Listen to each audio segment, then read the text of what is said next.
aí, galera, beleza? Como é que vocês estão? Meus amigos, ontem tivemos um dia histórico. O Twitter foi vendido para o Elon Musk e, gente, eu tenho certeza que esse evento ele vai ser comentado nos próximos anos, nas próximas décadas. Pode ser um ponto de inflexão no que diz respeito à liberdade de expressão nas redes sociais, principalmente se tudo que o Elon prometeu for cumprido.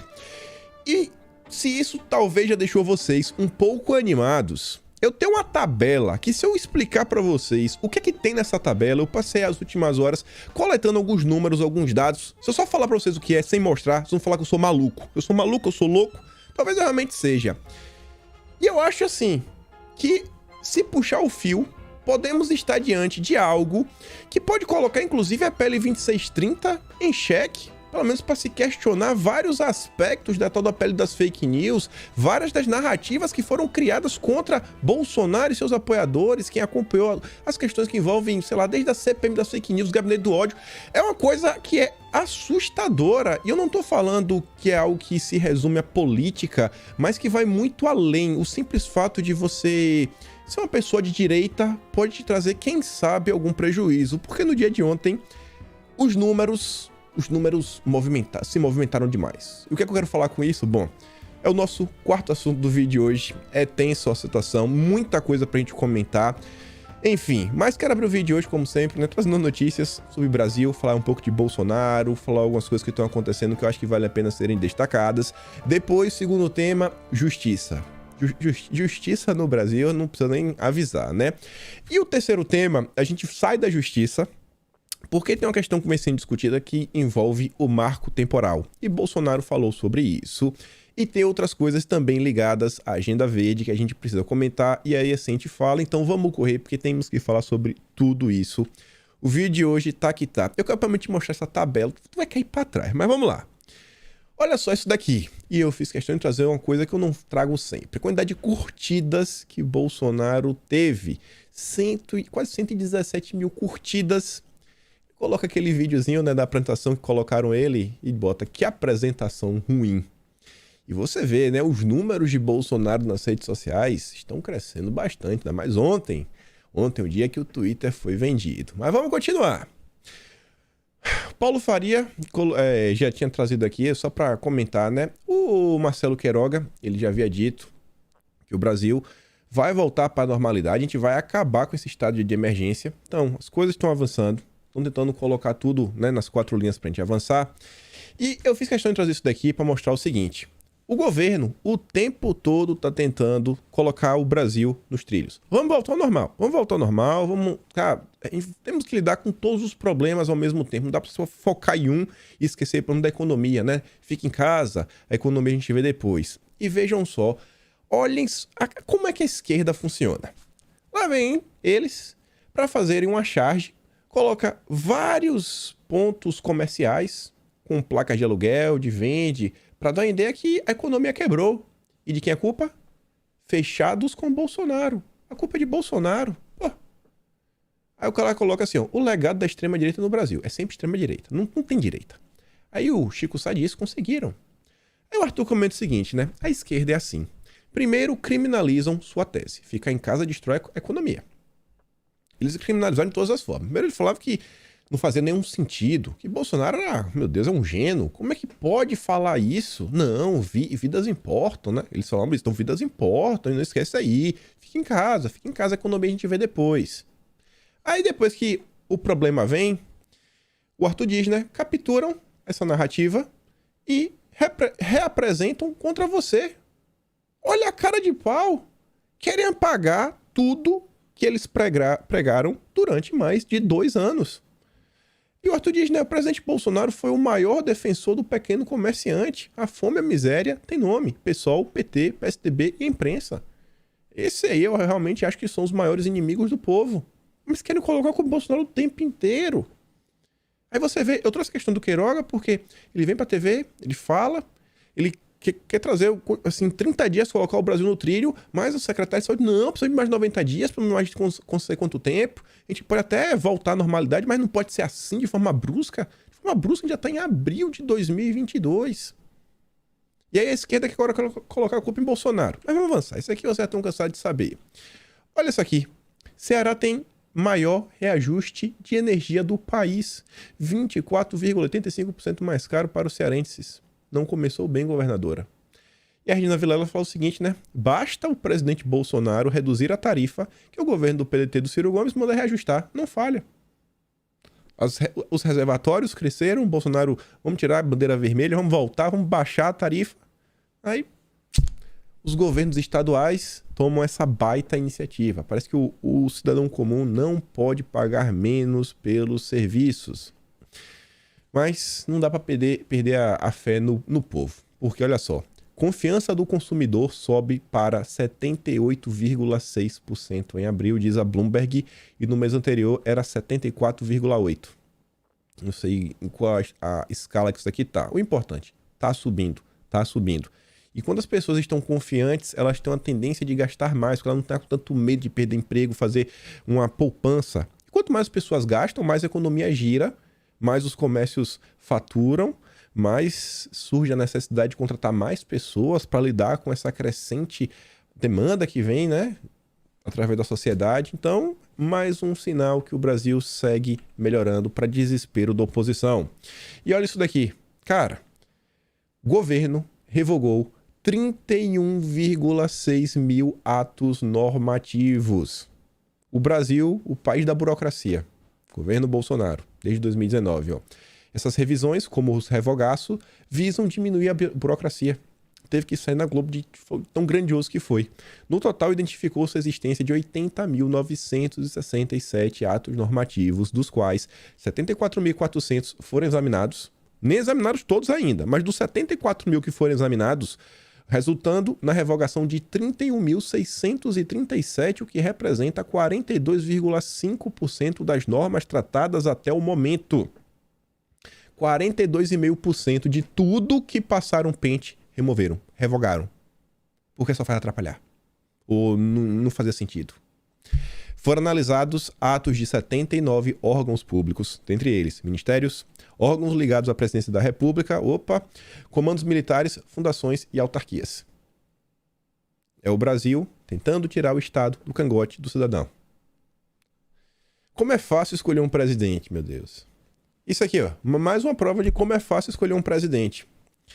A Mônica Bergamo solta uma nota.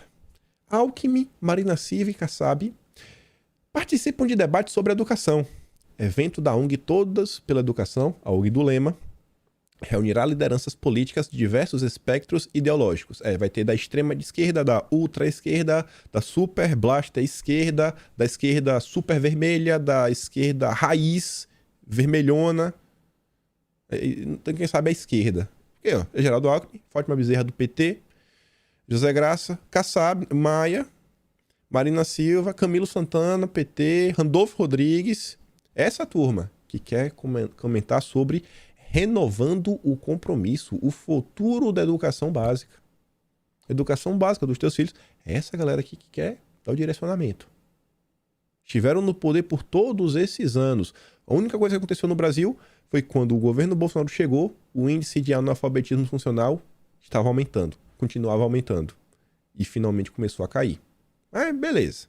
O Arthur até fala, né? Parece mais a folha de pagamento do Lema ou a lista de procurados do que palestrantes sobre educação. Alckmin e Lula nos últimos 20 anos foram executivos do Lema dentro do Estado, seguindo a cartilha do Todos pela Educação. Resultado, pior sistema educacional do mundo. E esse é o pessoal que quer editar o futuro do teu filho. Mas beleza. Aí vejam só. Lula bate martelo e define novo marqueteiro de sua campanha. Tô achando que só o que muda o marqueteiro as coisas vão melhorar. A Anitta fala o seguinte, né? O Sidônio que fez a campanha do Haddad em 2018. Então, avisem ele que dessa vez não pode disparar em massa, viu? Não pode. Dessa vez, pelo amor de Deus. Para depois não dar confusão e chorar. E aí, essa questão que envolve comunicação no PT é uma crise. Ela vem crescendo, a esquerda tá desesperada, porque a Globo tá ajudando, a Folha tá ajudando, o Estadão tá ajudando. Tá todo mundo tentando ajudar o Lula, mas ele não tá saindo do lugar. Pelo contrário, né? Tá meio até caindo. E aí ontem o Paulo Coelho, ele fez um tweet, ele apagou, mas o print é eterno, né? E a Elisa salvou ele. O Lula oficial, o Lula, né, precisa entender e rapidamente que deve reformular toda a sua maneira de se comunicar com o eleitor. Não basta trocar os marqueteiros, precisa trocar o conceito. A Elisa diz, não é, por que o Paulo Coelho está criticando a comunicação do ex-presidiário e líder nas pesquisas? Não adianta pagar, hein? O print é eterno. Tá todo mundo desesperado, porque o pessoal tá vendo que não tá dando certo. O que o Lula anda falando, meu Deus, é catastrófico. É catastrófico. Quem sabe aí, não precisa voltar o imposto sindical, mas tem que ser decidido nas assembleias. As assembleias que vão decidir como é que vai ser essa coleta de dinheiro, classe média é um problema, né? Pô, o meu corpo, minhas regras, pô, é uma coisa boa. Mas vamos continuar. Sobre pesquisas, eleições, a Elisa trouxe isso daqui. E nessa pesquisa aqui até Bolsonaro melhorou. Melhorou. Mesmo Bolsonaro melhorando, eu quero comentar sobre isso. Porque vejam só. O encontro de Lula com o banqueiro André Esteves. E na pesquisa do BTG, Lula lidera com 41%, Bolsonaro tem 32%, Ciro Gomes 9%. Ontem, o Luciano Hang, da Van, ele fez um questionamento que é o seguinte: até quando, cara, sabe, empresas, assim, bancos, vão ter pesquisas de pesquisas, vão estar lucrando bilhões com isso? E pensa o seguinte, não vamos nem pensar na possibilidade que te colocar em primeiro pode trazer votos. Vamos pensar o seguinte, você coloca o cara em primeiro, isolado, lá na frente. O poder que essa pessoa vai ter de sentar com os partidos, MDB, PSD do Kassab, PSDB, etc., vai ser cada vez maior, porque o candidato, ele vai ser eleito. Então todo mundo vai querer sentar, quem sabe já começar a discutir um ministério aqui, um ministério acolá.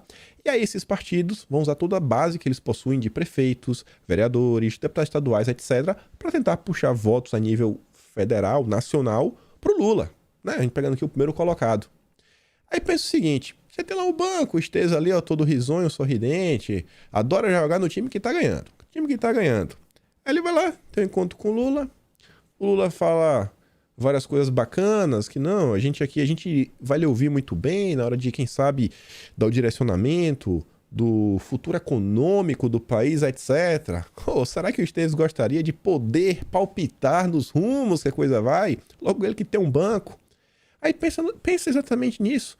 Como a pesquisa pode dar mais poder para um candidato, que é o teu candidato que vai trazer você para conversar e você ajuda o candidato a trazer outros partidos políticos. Não que isso esteja acontecendo, mas é uma possibilidade. Então, assim, acho que tem alguns setores que, sabe, não cai bem. Jamais o Esteves faria uma coisa dessa. Pô, o BTG é um banco seríssimo. Mas fica aquele pé atrás, né? Fica sempre um pé atrás. Duvido que isso aconteça em algum momento, mas ficamos nos perguntando. Até quando, sei lá, o Luciano perguntar, até quando você vem vai deixar isso acontecer? Isso jamais aconteceria, pelo amor de Deus. Até porque, ó, você vê, mesmo você estando lá com o Lula, o Bolsonaro seguiu crescendo. Ó, saiu de 27 em março para 30%, Lula saiu de 38 para 36%. Deve ser por isso que tá muito desespero, né? Troca marqueteiro, troca isso, troca aquilo outro, vai lá, continua trocando.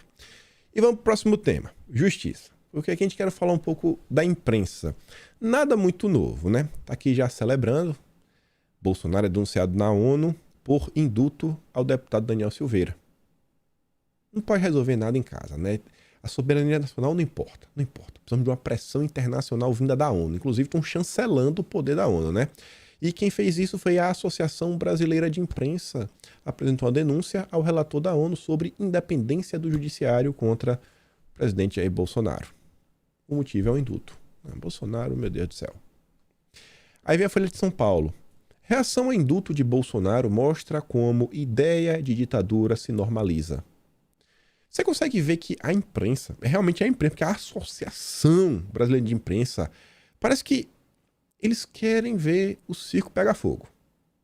Porque o que Bolsonaro fez é inaceitável. Então tem que falar duro, tem que, sabe, vamos levantar a narrativa, vamos levantar. É a ditadura normalizando o país. Eu nunca vi um presidente que abriu mão de tanto poder. É Banco Central independente, é dar liberdade para um, liberdade para outro. Vamos remover aqui uns atos normativos. Você olha para os fatos, Bolsonaro está esvaziando o poder do Estado, mas ele é um ditador. Um ditador que concentra o poder no Estado. Não faz nenhum sentido, mas é na narrativa da imprensa. Olha isso aqui, ó. A mesma jornalista, Mônica Bergamo, da Folha. Descumprimento de ordem judicial é crime. Que Bolsonaro falou que o indulto vai ser cumprido. As Forças Armadas têm que ficar de fora do processo político, fora esse golpe, blá blá blá. O Eduardo Bolsonaro comenta o seguinte, ó, a narrativa foi lançada e a imprensa já vem na onda. A imprensa está basicamente criando crimes. Quem intenciona no cenário político? Qual é o interesse da imprensa intencionar? Qual é o interesse da imprensa intencionar? Quem será que ganha com isso? Eu duvido que seja Bolsonaro. Você vê aquela matéria ali, a sua foto que ele dá destaque, o Bolsonaro tá lá na AgriShow, né? Tá interessante lá com o Braga Neto, o Tarcísio, o Salles, etc. Mas é bom ver com o Braga Neto, né? Eu acho que um nome pra vice aí que tá bem bacana. E olha só, o que foi que o Bolsonaro falou que saiu a matéria na imprensa? Vamos ouvir juntos. 15 segundos só. O decreto da graça e do indulto é constitucional e será cumprido.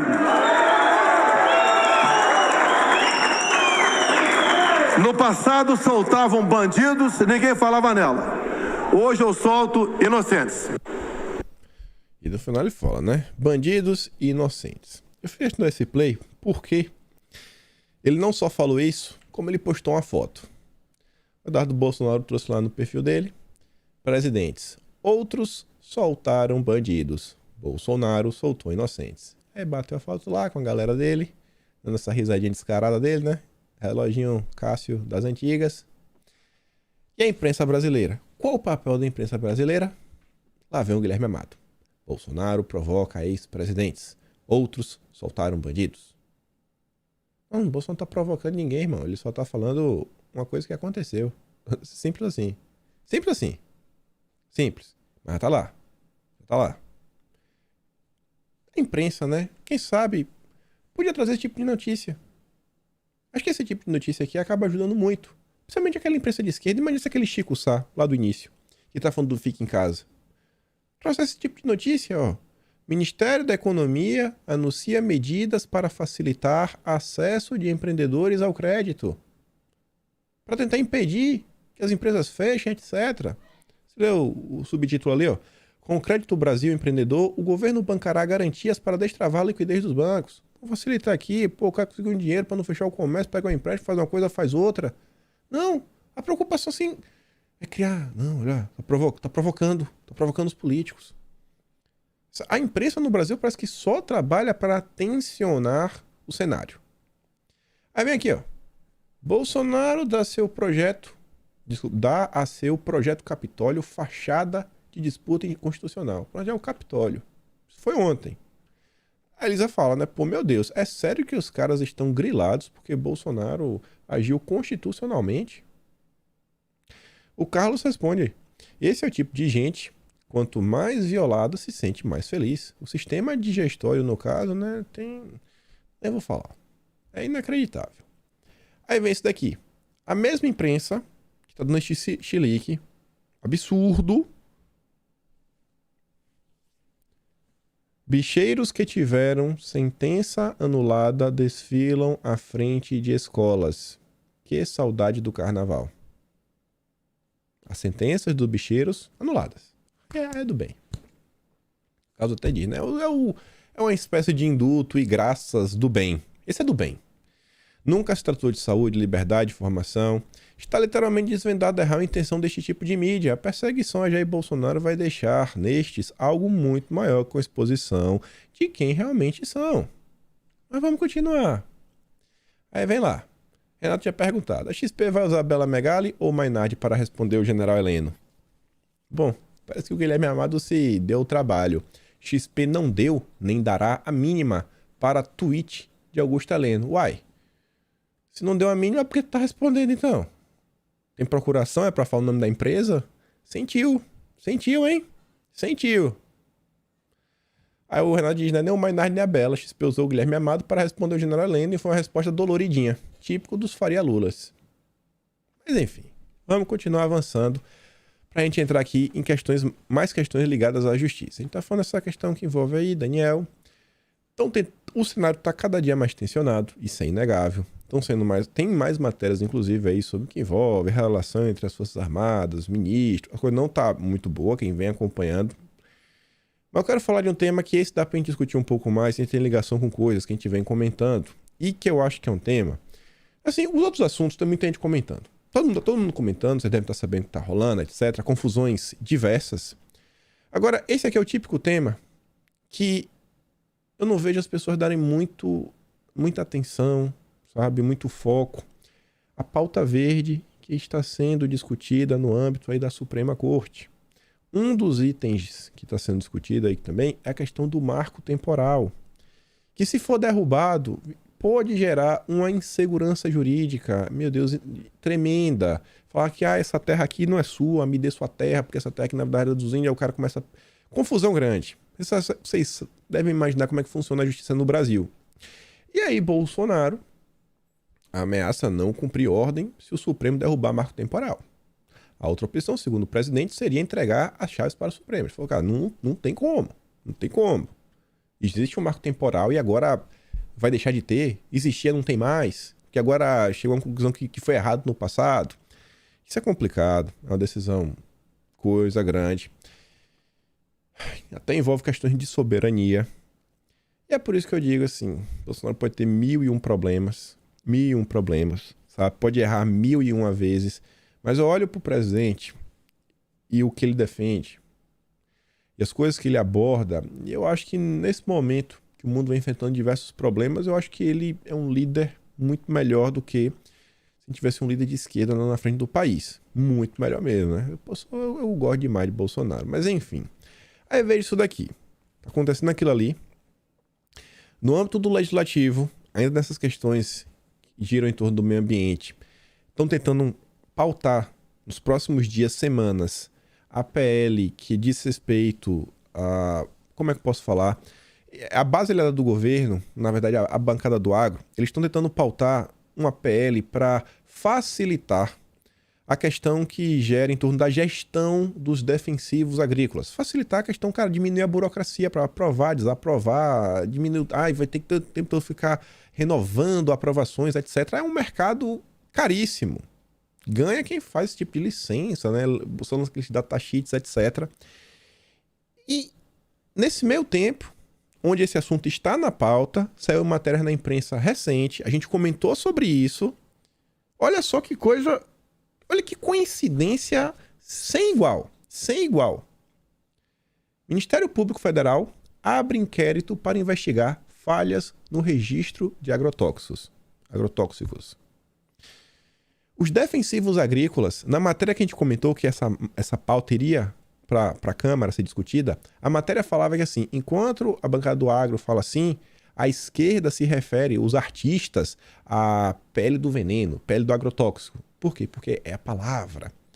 Não é o defensivo agrícola, é o agrotóxico. Aí você vê, o Ministério Público Federal abriu um inquérito para investigar falhas no Registro Federal de Agrotóxicos a cargo do Ministério da Agricultura, do IBAMA e da Anvisa. Auditorias do TCU que motivaram a apuração constataram diversos problemas de gestão, como o atraso de 17 anos na criação de um sistema de informações sobre os produtos. O que me deixou aqui encafufado, com a interrogação na cabeça, é que, vejam só, tem 17 anos de atraso, segundo ele. Então, realmente, tem que entender, tem que descobrir qual é o problema. Mas vejam só, eles chegaram a essa conclusão do atraso de 17 anos logo agora que esse projeto pode ser pautado no Legislativo, é um projeto que agrada ao agro brasileiro, que é a locomotiva do Brasil aí na nossa economia. É uma coincidência sem igual. Sempre o Ministério Público aparecendo para tentar salvar o dia. Sempre lá vai o Ministério Público. Esse Ministério Público é inquérito aqui, inquérito acolá. Aí só falta, no meio do caminho, no final do caminho, tem um inquérito, abre um inquérito, chega na conclusão que na verdade não tinha nada de errado, não, só algumas recomendações, foi mal. Sei que acabou com esse inquérito, acabou prejudicando, né, o debate público, meio que criminalizou o discurso, ficou parecendo algo ruim, acabou, quem sabe, até derrubando essa PL, dificultando o trâmite dessa PL no Legislativo, mas foi sem querer e a gente estava combatendo a corrupção. Ministério Público, né? A PEC 5 às vezes faz uma falta e a gente vai falar dela. Carlos Bolsonaro, ele comenta ontem o seguinte: a suposta muito bacana agenda verde ignora qualquer feito claro em prol do meio ambiente, para impor mais controle social e financeiro. Está cada dia mais óbvio e pedir moderação diante do enredo é motivo perfeito para te rotularem. Toda agenda tem muito método, usando o politicamente correto que avança de forma galopante sem que as pessoas percebam. É bom para a democracia comentar sobre este e outros assuntos interligados ou não enquanto ainda não viram democraticamente proibidos. Anote. A turma que adora criticar Bolsonaro, fazer críticas construtivas, podia também ter esse destaque no que Bolsonaro vem tentando fazer para ajudar o meio ambiente no Brasil. Porque Bolsonaro trabalha pelo meio ambiente. E aí, se quiser, também mostra esse pedaço. Estou falando realmente as ações do meio ambiente. Tem muita coisa sendo feita. Muita coisa. Várias entregas. Redução de lixões. Marco do saneamento. Questões que envolvem parques. Mas aí, as coisas, é uma pauta complicadíssima. Olha só isso daqui. Nós não temos 12 anos para salvar o clima. Temos 14 meses. Isso foi em 26 de julho de 2019. Eu acho que já passou 14 meses, não? Já tá em 2022. E, assim, tá de boa, né? Tá de boa. Ah, olha isso daqui. Amazônia Azul. Aqui são dois problemas em um. Infelizmente, judicializaram a situação e até então o Ferrogão foi suspenso, o andamento do Ferrogão foi suspenso porque tem um trecho, né, que na verdade um pedaço lá ainda não dá para avançar porque o trecho passa em parque nacional. Não pode. O Amazônia Azul traz aqui como eu posso falar, né? Um trecho, uma ferrovia que passa no Grand Canyon. Grand Canyon National Park. Inclusive dentro do Parque Nacional do Grand Canyon. Conhecido das maravilhas naturais. Nos Estados Unidos passa, bonitinho. É coisa de turismo, mais pessoas vão. Gera riqueza para o local que pode ser reinvestido para continuar cuidando do parque, cuidando da natureza. Mas o Brasil não. E Brasil não pode. Não pode. Podia até falar, não, pode passar, mas só se for um trem elétrico. Sei lá, não, beleza, vamos ver então. Mas tá aí. Quantos meses essa questão do Ferrogão não tá indo aí? Vai, e não avança. São questões ligadas ao meio ambiente. E o governo tentando destravar. É uma pauta que é meio ambiente de mãos dadas com a infraestrutura, que é ligada à logística, que é ligada à economia, que é ligada à soberania nacional. Os Estados Unidos, processo de integração e expansão da América, eu falei para vocês, é quando eles começam a caminhar para o oeste, a costa oeste, né, que tá aqui até Califórnia aqui embaixo, ó. Indo para cá, longe, oeste, faroeste. Então, é o processo vindo para cá, ó. E aí foi a expansão das linhas férreas. Olha a quantidade de linha férrea que tem nos Estados Unidos, olha no Brasil. Olha a diferença. Olha o estado do Mato Grosso, gente. Junto com Goiás, Mato Grosso do Sul. Nossos grandes polos do agro. Onde é que tá as ferrovias? Onde estão essas ferrovias? Eu tô te fazendo esse questionamento porque eu gosto quando as coisas se conectam, porque cada um vai trazendo a informação. O Amazônia Azul trouxe isso daqui. Aí, deixa eu mostrar isso aqui já na frente.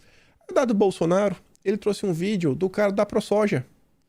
Grande produtor, um grupo aí de produzir bastante soja no Brasil. E olha só, olha como as coisas se conectam. Olha o que ele tem para falar. Eu vou dar um exemplo aqui, já que falei da França, vamos bater um pouquinho no Macron, que ele merece também. Ele está tentando a reeleição, a gente tira os votos dele, né? A França, como nós falamos aqui, é um produtor de grão. Ela usa quase 70% do território dela para produção agrícola. 70. Quase 70%. Caramba! Nós usamos 10 aqui no Mato Grosso. França e Mato Grosso, vamos comparar. Eles têm como base energética a energia à base de combustível fóssil. Sim, carvão mineral, gás natural e outros afins, além da nuclear também. E no Brasil?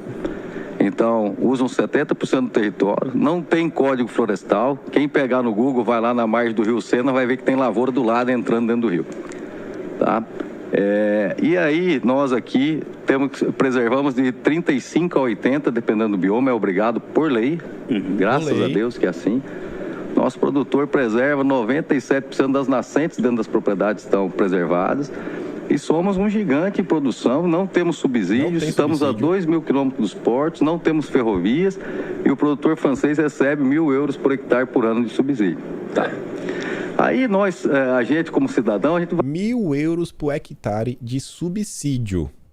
Não tem porto, tá longe dos portos, não tem porto, não tem ferrovia, tá 2.000 quilômetros dos portos, tá no centro-oeste, isolado. Vai dar moral para um discurso do Macron falando de meio ambiente, que moral tem um cara desse para falar contra... Nós nos preocupamos com o meio ambiente.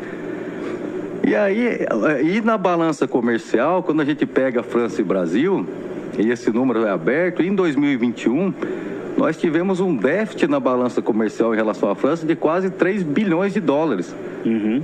Eu, como cidadão brasileiro, o que eu deveria estar fazendo?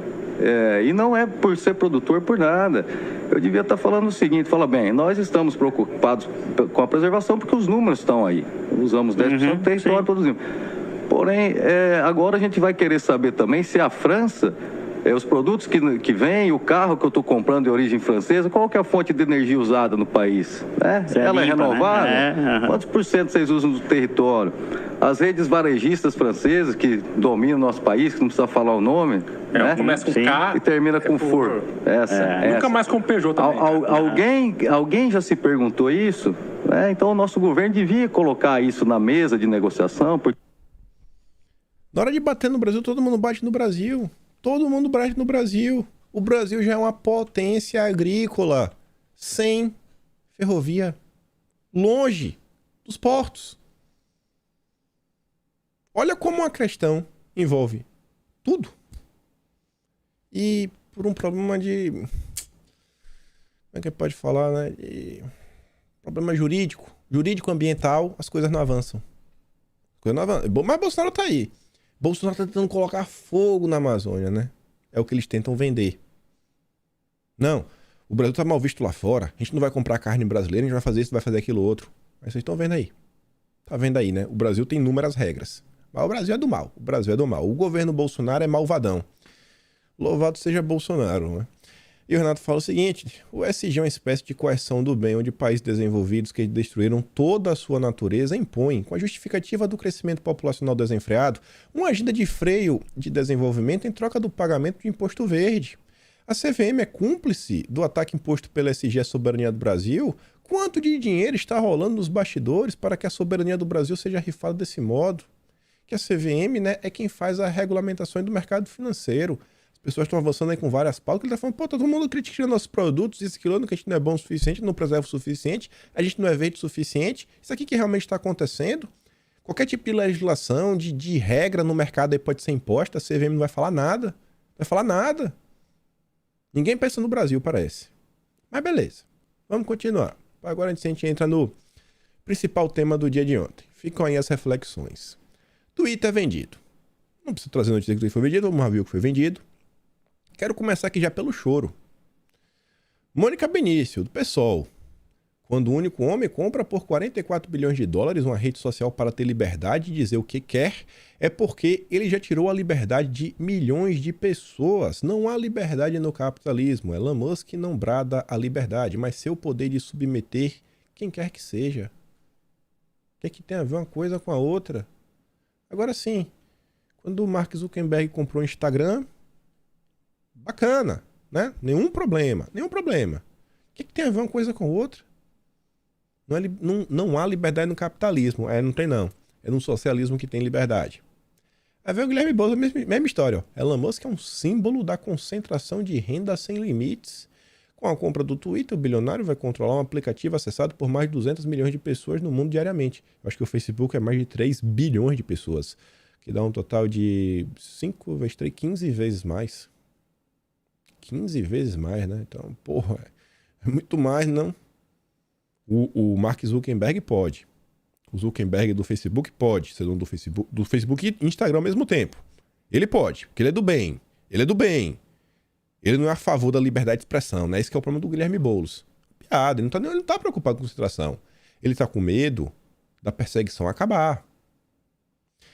A gente até fala, né? Pô, o Boulos tá chateado porque o moço comprou o Twitter. Se tivesse invadido e se apropriado, acho que não teria não seria problema, né? Era pra ter invadido. Vamos invadir o Twitter. Aí vem a Sam Bonfim, ó. Bilionários não deveria existir. Já é interessante ver aquela tweeta do iPhone, como uma boa socialista. Agora, esse discurso dela é um discurso complicadíssimo, porque não é um discurso que vem de hoje, e o Arthur dá o dela, assim, de forma bem desenhada. Olha só, foi com esse papo aí, né, de acabar com bilionários. No passado, era acabar com a aristocracia. Com esse papo de acabar com a aristocracia, que os comunistas tiraram a vida de mais de 100 milhões de pessoas. Tudo porque o bilionário que defende a liberdade de expressão. Tudo porque o bilionário quer defender a liberdade de expressão. Entendeu o ódio? O pensamento revolucionário continua dentro dessa galera. Na França não foi assim, não, temos que acabar aqui com esse pessoal aí, com a aristocracia, blá blá blá. Só fez mudar as peças no final do dia. Só fez mudar as peças de quem comandava. Continuou, como você olha o final da Revolução Francesa, continuando no poder da aristocracia, mas de outro grupo. Só fez isso daí acontecer. E esse é o problema para eles. Porque eu não sei se a Sônia Bonfim, ela entende, né, que ela faz parte desse universo que ela tanto que critica. Ela tá no topo da elite, da elite, da elite brasileira. Deputado federal, pelo amor de Deus. Aí veja, isso aqui foi só a nível pessoal, né, um pequeno tempero para você sentir o sabor. Que falar da mídia internacional? Reuters, Economist, Bloomberg, Los Angeles Times. A Bloomberg lá embaixo. Agora, esta pequena, mas influente empresa de mídia será o brinquedo de um homem que usou para chamar críticos de adjetivos pesados, violar as regras da SEC e envergonhar Bill Gates, entre outras coisas. Pronto, agora ele virou do mal. Agora ele é malvadão. Isso me anima, viu? Quando eu vejo a mídia chorando. A Economist. A saga de Elon Musk no Twitter é o capitalismo desonesto. É bandido. Eu achei até que foi o Moro que escreveu esse texto aí, né? Reuters. Financiamento obscurecido. O Family Office por trás da compra de 44 bilhões de Musk no Twitter. E o Los Angeles Times, a promessa amorfa de Elon Musk de restaurar a liberdade de expressão no Twitter ressoou entre os republicanos que se veem, começando com seu líder de fato, o ex-presidente Trump, como justamente alvo dos esforços de moderação de conteúdo no Brasil. Eu acho que a Malu Gaspar do Globo deve ter dado uma pescada, ela soltou uma matéria que os bolsonaristas se animam também, né? Não, os republicanos lá, Trump aqui... Não, republicanos Trump, bolsonaristas Bolsonaro. Vou fazer uma matéria igual, só vou mudar os personagens.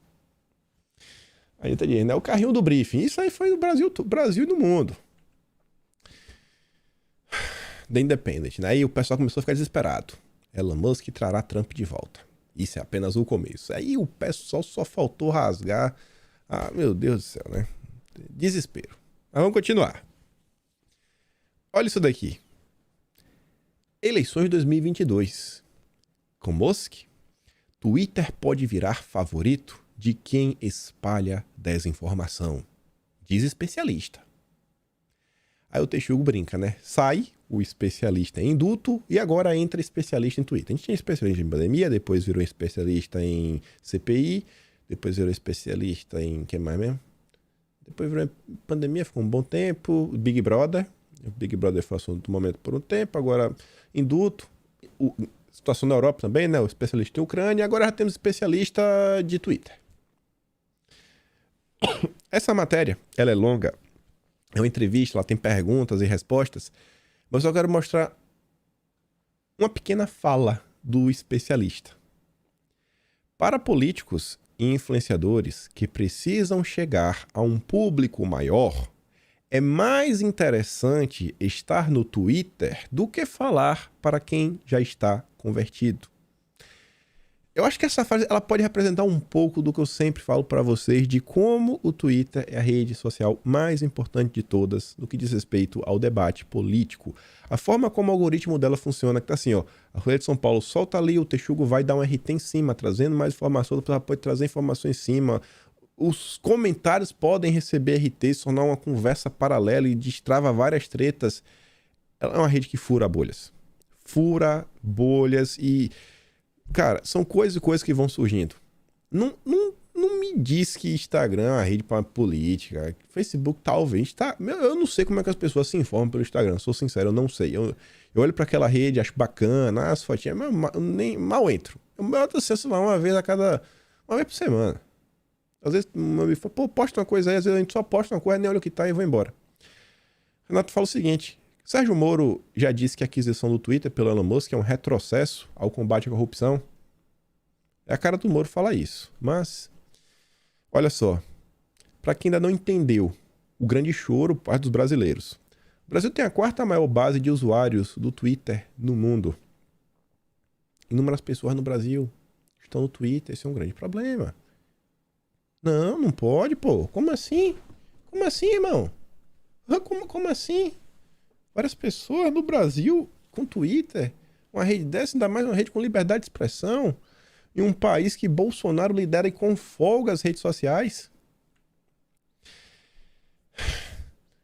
Pode até quem quiser gravar, que o Demagogia estará certo. Tem um amigo que a gente se guarda na internet, o Xandico. Xandico ele sempre faz um recorte dos vídeos. Xandico, se você estiver assistindo, você sempre assiste. Faz um recorte, Xandico. E salva lá no Twitter. Pra quando acontecer, você falar aqui, ó, o Demagogia falou. Vamos relembrar o Demagogia. Ele falou o seguinte, ó. Caso se confirme a venda, a opinião pública sobre essa rede social vai mudar bruscamente. Preparem-se para uma reportagem no Fantástico denunciando tudo aquilo que sempre ignoraram porque era do bem. Sabe os problemas da internet, como pessoas despidas, né, questões de crime, terror, etc., discurso de ódio, essas coisas que só existiam no Telegram. Pronto. Agora, logo menos, vai ter uma reportagem falando dos problemas do Twitter. Como o Twitter se tornou uma rede do ódio. A rede dos bolsonaristas. Isso vai acontecer. Vamos lembrar o Demagogia e falar, Demagogia, você estava certo. Vai acontecer, não vai demorar muito tempo. Eu queria colocar isso aqui logo depois da pergunta do Renato sobre Sérgio Moro, que fazia todo sentido. E aqui, gente, mais uma vez, a reflexão que fica, né? Onde está a PEC 5? Ou falta que faz a PEC 5? O Ministério Público Federal avalia questionar o Twitter sobre combate a fake news após a compra de Musk. O Ministério Público já vai questionar. Pronto, só falta proibir. Só falta agora não vai ter mais Twitter no Brasil. Quando não vai ter mais Twitter no Brasil? Agora o Twitter virou uma rede de ataque às instituições. É o Ministério Público. Iniciativa própria. Não foi nem assim, sabe, cutucado pelo Randolfo Rodrigues. Eu até pensei que eu tô procurando o Randolfo. O Randolfo deve aparecer no jogo aí também. Ministério Público. Olha a importância da gente conversar, né, sobre alguma coisa assim. O judiciário tá assim, muita gente tá insatisfeita com algumas coisas. PEC 5 visava aí, né, tentar colocar um tipo de controle externo. Mas beleza, vamos continuar. O Leandro Gil falou o seguinte, né? Chegamos a um ponto onde milhões de pessoas estão indignadas com a rede social, não pelo risco delas serem censuradas, mas pela possibilidade desta rede passar a não mais censurar pessoas que pensam diferente delas. Esse é o nível de intolerância que a esquerda alcançou. E aí vem Bonorinho ontem, né? Esse Bolsonaro é demais. O UOL já soltou uma matéria. Não quer ficar no Twitter? Bom, saiba como desativar sua conta. As pessoas já estão saindo no Twitter. Elas não sabem nem o que vai acontecer. A esquerda está desesperada. Aí Bolsonaro dá risada, né? Boa matéria. Mais de 66 mil curtidas. Aí não bem o presidente, hein? Aí o cara até comenta, né? O descaramento é algo que nem precisa mais ser explicado. Tá lá no tilt do UOL também. Não quer ficar no Twitter? Saiba como desativar sua conta. No passo a passo. Aí Bolsonaro fez questão de compartilhar aqui também o post do Elon. Eu nunca vi um post com tanto engajamento. 2.600.000 curtidas. E ele fala, ó, espero que até meus piores críticos permaneçam no Twitter. Porque é isso que significa liberdade de expressão. E eu falei pra vocês que eu tinha umas coisas bem interessantes. Bem interessantes. E aqui vamos com calma agora. Olha só. Liberdade de expressão, né? É, cara, a pedra pra gente construir a nossa democracia. E ele vê o Twitter como uma espécie de praça como era no passado, né, que se discutia na Grécia, etc., só que no âmbito digital. E ele acha que isso é vital para o futuro da humanidade. E o debate, né, da humanidade. Falou aí o Musk. E ele fez questão de colocar esse trecho. E é o que ele fala. Eu também quero fazer o Twitter melhor, oferecendo novas ferramentas para o produto. E olha o que ele disse. Eu destaquei 2 coisas. Primeira delas, fazer o algoritmo aberto. Fazer o algoritmo aberto. O que é que assim, para aumentar a segurança? O que é algoritmo? O algoritmo é o código, é a receita para o programa funcionar, né? A palavra fala tanto algoritmo. Cara, é o funcionamento. Você fala uma linha de regras que vai fazer isso aqui, aquilo, outro. Vamos tentar aqui pensar, você é um completamente perdido, sei lá, você é um tia do Zap que não acompanhou a evolução da tecnologia, etc. Pensa o seguinte, você cria um algoritmo que, quando a postagem, se ela tiver uma métrica de, por exemplo, mais de 100 curtidas por minuto, aquela postagem ali, ela ganha mais destaque no feed de notícias, ela tem tendência a furar um pouco a bolha, porque talvez ali possa ter um interesse externo, mais de 100 curtidas por minuto durante determinado tempo. Que é um algoritmo bom é a questão que envolve hashtags. Uma hashtag, eu já percebi, por exemplo, se você consegue colocar 1000 menções, 1000 hashtags em um intervalo de menos de 20 minutos, 1.300, 1.500 menções, essa hashtag, ela já entra no Twitter, ela já tem uma quantidade suficiente para ela figurar ali. Mesmo que, sei lá, tenha uma coisa com 20 e tantas mil curtidas, mas essas 20 e tantas mil já vinha de algumas horas ao longo do dia e surgiu agora, assim, nos últimos 20 minutos aí o algoritmo entende, a gente tem essa métrica. Se uma coisa conseguir 1.500 hashtags em 20 minutos, a gente coloca no trending para ver se o assunto vai crescer ou não. Mas ele já figura ali. Mesmo, sei lá, tendo coisa lá com 100 mil curtidas, porque tá desde o início do dia falando, porque às vezes é um assunto muito importante. Então, isso é algoritmo. É como as coisas funcionam e se desenham. O que o Elon Musk quer fazer, é o que não existe nas plataformas até então, é esse algoritmo ser público. Como é que funciona a rede, propriamente dito, tudo na rede. Desde questões de hashtags, que sobem e descem, sugestões de perfis. Quem navega no Twitter, em qualquer rede social, deve ver. Você vai navegando e fala assim, talvez você conheça essas pessoas. Aí deixa lá uns perfis para você seguir. Esse tweet pode ser do teu interesse com base nas curtidas que você dá. E como é que ele chega nessa conclusão que aquele perfil pode ser algo que você quer e que você não quer? Então, tudo isso daí é o que diz respeito ao algoritmo. Eu estou dando essa explicação porque é importante.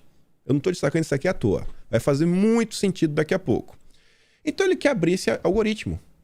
Porque, até então, existe sempre assim uma pulga atrás na orelha de muitas pessoas que a internet é um lugar que, em alguns locais, como por exemplo no Twitter, existe algo chamado tipo um shadow ban. Sua conta tá ali, mas, cara, você fala e a sua mensagem não chega para as pessoas e você não aparece. Você não aparece para as pessoas. Por que você não aparece? Não sei.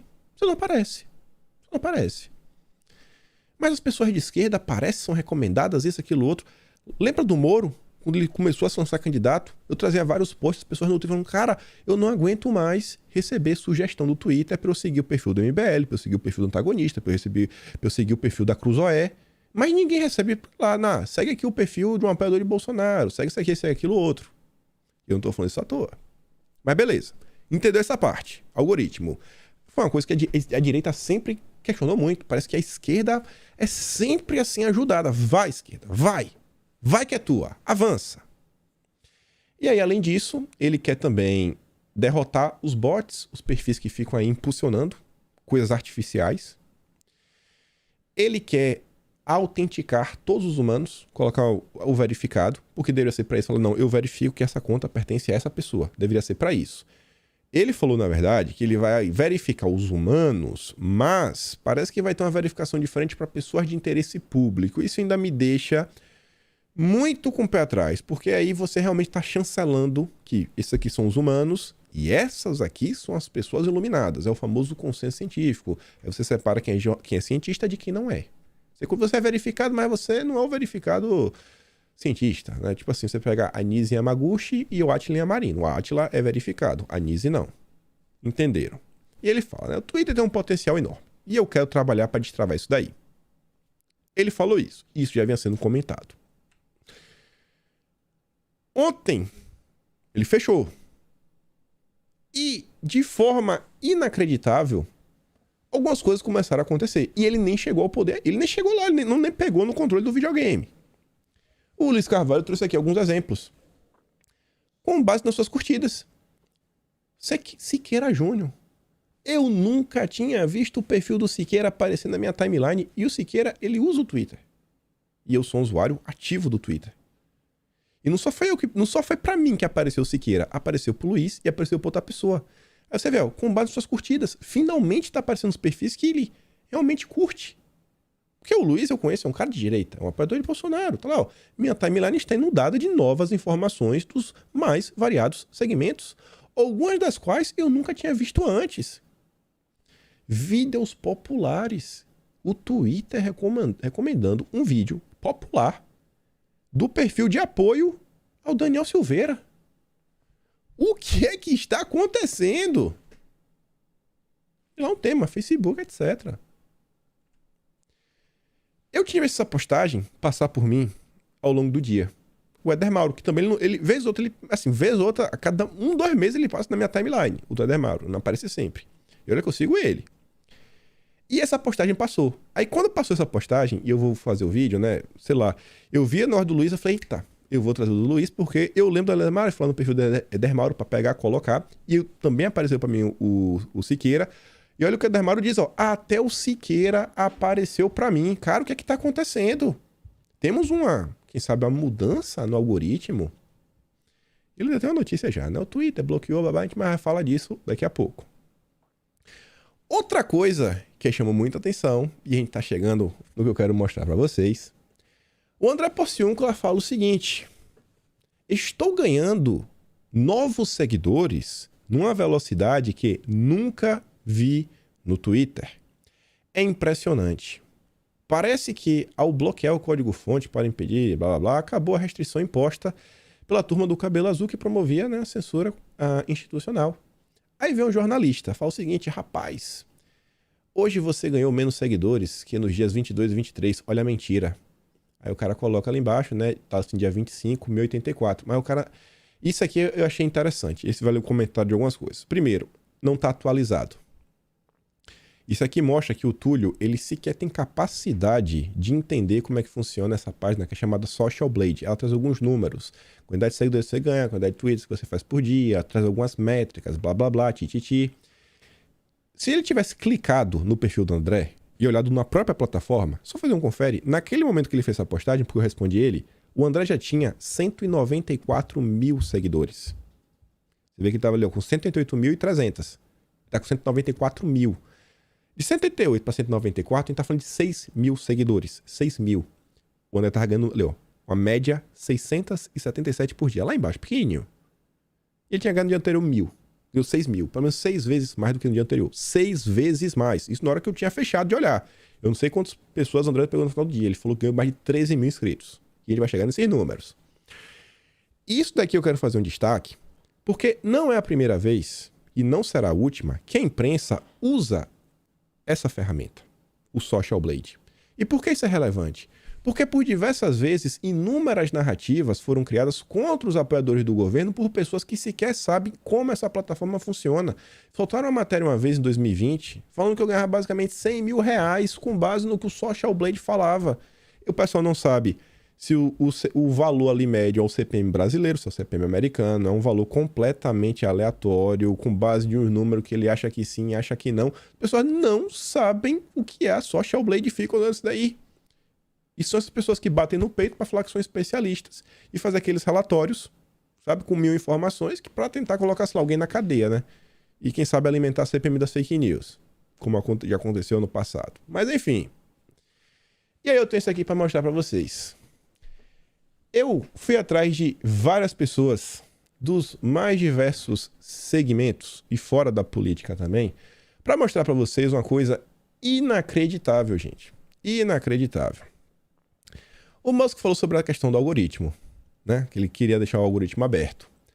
Ontem saiu uma notícia falando que teve um congelamento na empresa para proibir algumas coisas de acontecer, só que, olha só que interessante. Eu fiz uma tabela. O que tem ali é o 25 de abril, é a quantidade de seguidores que a pessoa meio que tinha no dia 25. 26 de abril lá em cima é a quantidade que fechou no Social Blade. Não que se você for lá agora vai ter mais seguidor do que isso. Ganho é a quantidade de seguidores que a pessoa ganhou. A média dos 30 dias é a média que aparece no Social Blade. E eu coloquei um aumento em comparação à média, assim. Em relação à média de quantos seguidores essa pessoa ganhava por dia, a quantidade de seguidores que ela ganhou no dia de ontem, o dia 26, qual foi o aumento ou a redução? Dentro da política, olha só. Eduardo Bolsonaro, ele ontem ganhou 3 mil seguidores. Pô, Eduardo Bolsonaro tem 2.272.000 seguidores. Só que, gente, a média do Eduardo era de 71 pessoas por dia. Eduardo teve um aumento de 4.000% no número de seguidores que ele ganha. A Bia Kicis, no dia de ontem, ganhou 20 mil seguidores.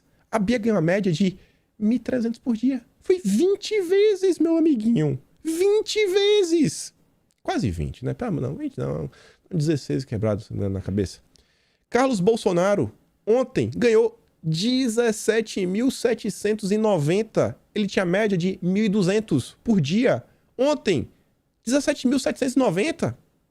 Bolsonaro ontem, 42 mil. A média, 4.200. 10 vezes. Agora que interessante. O Lula, ele ganhou 6.600. A média do Lula, 4.278. A diferença não é muita, né? A diferença do Lula não é muita. Não é muita. Dá uma vez e meia. Randolph Rodrigues. Ele ganha... Desculpa, ontem ele ganhou 754. Normalmente ele ganha 516. Uai, mas peraí. O Randolph Rodrigues e o Lula, eles não estão ganhando seguidor? O Renan Calheiros, ó, ele ganhou ontem 100. A média é 73. O Boulos ganhou 1.000, a média é 800. O Marcelo Freixo ganhou ontem 390, a média é 454. O Marcelo Freixo ontem não ganhou menos do que a média. Ganhou menos do que a média. O Omar Aziz ontem perdeu seguidores. Todos os políticos da direita tiveram um crescimento absurdo. Enquanto a esquerda está normal. O que eu quero falar com isso? Calma. Olha na música. O Gustavo Lima ganhou 9 mil, sendo que a média dele era 1.600. Um aumento considerável. 9 vezes. Não, 9 vezes não, desculpa. Dá umas 4 vezes. A Anitta, ela manteve a média. Não mudou nada. A Anitta não mudou nada. Pô, então a gente não tá falando só na política. Olha só. Um músico ligado à direita ontem ganhou um monte de seguidor. Os políticos da direita ganharam um monte de seguidor. A esquerda só manteve a média. Vamos pro jornalismo. Augusto Nunes, 17 mil, a média 1.200. Leandro Ruschel, 12.500, a média 956. A Bárbara, do que atualizei, 20.414, a média 1.600. O meu perfil ontem eu ganhei 14.894, a minha média 1.200. O Constantino, 24 mil, a média 2.000. Todo mundo da direita começou a ganhar seguidor igual a maluco. E o pessoal da esquerda, bom. Gabriela Prioli, 278, é a média no ciclo 3. Não aumentou quase nada. Diogo Mainardi ganhou 35. A Miriam Leitão, 600. André Assad, 400. A média 389. Vera Magalhães, 166. A média é 165. Ela ganhou uma a mais da média. Augusto de Arruda Botelho, 471. A média dele é 500. Mônica Bergamo, 90. A média dela é 246. Ganhou a menos. Então, peraí. Olha só. Na política, na música e no jornalismo, todas as pessoas da direita começando a ganhar um monte de coisa. Mas da esquerda, na média, não mudou nada. Aí você vai, eu botei aqui internacional. Não, isso deve ser uma coisa no Brasil. Esses dois perfis são de direita internacional. Uma por Joseph Watson, ganhou 6.500, a média 300. O Avi ganhou 2.500, a média 147. E aí eu fui pro entretenimento. O Avi eu coloquei 2 asteriscos, o Rogério Morgado, porque o Social Blade não tinha atualizado ainda. Eu peguei o valor já realmente do que ele tava no Twitter na hora que eu fui atrás dos números. Mas olha só, o Carioca, que era do Pânico, que a galera sabe que o Carioca é de direita. O Carioca é de direita. Ele não fala de política.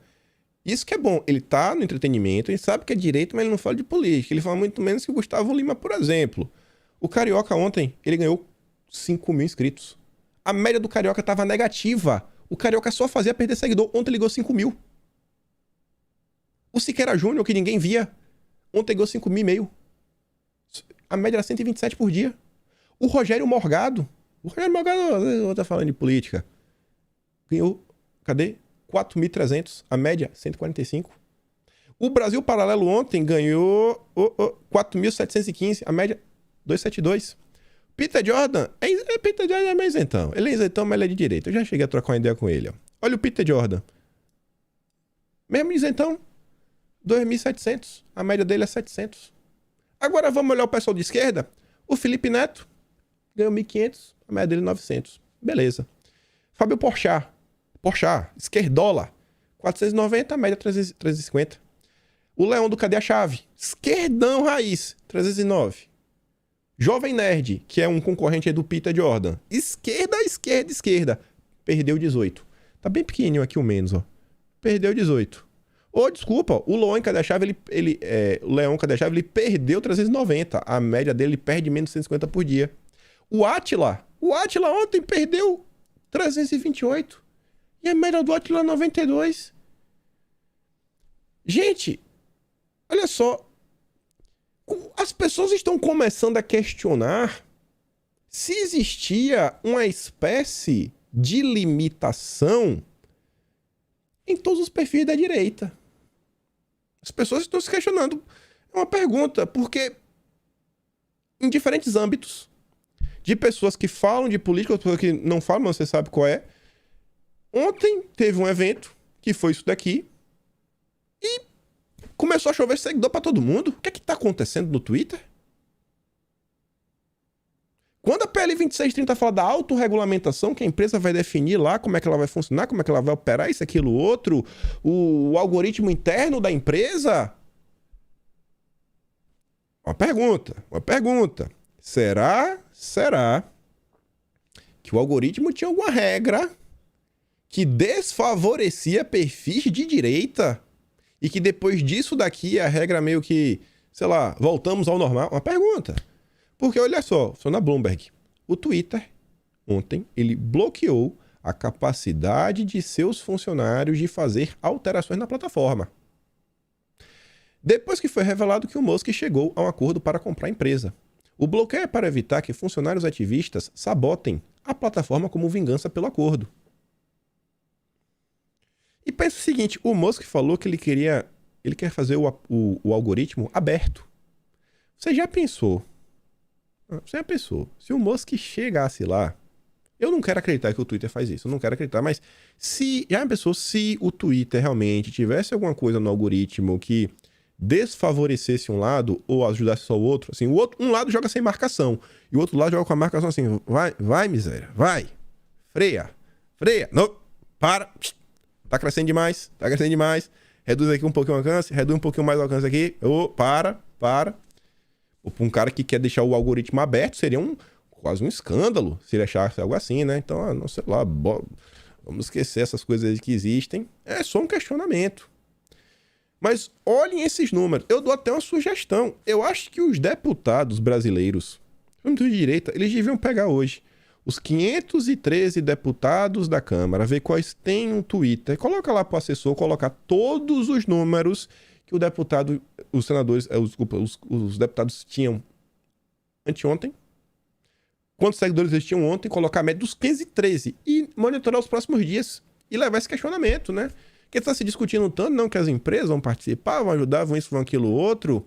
Se fala tanto da questão do debate público, de termos um debate público honesto, sem as pessoas utilizar de ferramentas indevidas para, moldar o debate público. Que já imaginaram que isso ia ser uma coisa inacreditável, eu não posso acreditar. Mas só um cenário muito hipotético, onde existia uma espécie de bloqueio. Não, segura aqui. São números assustadores. O que é que está acontecendo? Porque só os perfis de direita agora começaram a ganhar seguidores a rodo. E ao redor do mundo inteiro. Às vezes eu tive sorte de clicar em algumas pessoas bem especiais, mas eu acho que vale a pena entender. Eu quero saber porque eu ganhei tantos seguidores. Eu quero saber, eu realmente quero saber. O Renato fala o seguinte, imaginem como são as redações dos jornais, a alta cúpula do mercado financeiro e até mesmo as reuniões de caras como Soros, o Gates e tantos outros. Imagina aí. Imagina, né? Você vê ali um militante, a galera tá puta da vida. O Andida fala o seguinte, ó, os funcionários vocais do Twitter em bate-papos internos indicam que seu maior medo é a volta do Trump. Muitos expressam um forte ódio pelo Musk e dizem que estão cansados de ouvir sobre liberdade de expressão. Esse algoritmo aberto, se isso acontecer, eita que vai ser engraçado. E para fechar o vídeo, que acho que é o próximo assunto, o próximo assunto é outra coisa, a gente comenta depois. Quero fechar com esses dois tweets e duas reflexões. O Arthur fala o seguinte, ó. A liberdade de expressão está ligada à liberdade de circular ideias, que resulta em inovação, emprego e prosperidade. Imagina quanto mais liberdade, mais pessoas discutirem, coisas boas surgirem, novas ideias. E o Felipe Martins fala o seguinte, ó, o modelo atual no qual um cartel de corporações de tecnologia decidem o que pode ou não ser dito na internet, isso só é sustentável na ausência de uma concorrência real e efetiva. Porque até então parece que as redes sociais pensam de forma bem similar. Com mudanças no Twitter, as outras plataformas terão que se adaptar ou perder relevância. Eu tô empolgado. Fico com o pé atrás para algumas coisas, mas o que aconteceu ontem, gente, eu não sei se eu estou entendendo. É você ganhar 10 vezes mais seguidores do que a média que você tem. Gente, olha só, vez ou outra, eu tenho aqueles vídeos que eu faço vídeo e eu fico sem entender como teve tanta repercussão. Alguns casos que aconteceram. Nesses casos, normalmente eu ganho mais seguidor do que eu de costume, mas sei lá, eu ganho 1.000 seguidores pelo Twitter, nesses dias eu ganhava 5.000, 6.000. Eu nunca ganhei na vida 14.000 seguidores no único dia. Eu nunca ganhei.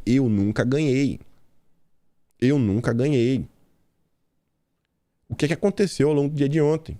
Vale a pena observar o dia de hoje. É inacreditável. Olhar mais perfil de direito, o que está acontecendo, comparar os números. Deixo aí até lição de casa, quem tiver tempo, paciência. E fico por aqui. Daquela curtida, daquela compartilhada, e a gente se vê amanhã. Manda os vídeos como eu dei hoje lá no canal do Telegram e o meu trabalho, né? Pode se tornar membro do canal ou me apoiar pelo Patreon. Fui, meus amigos.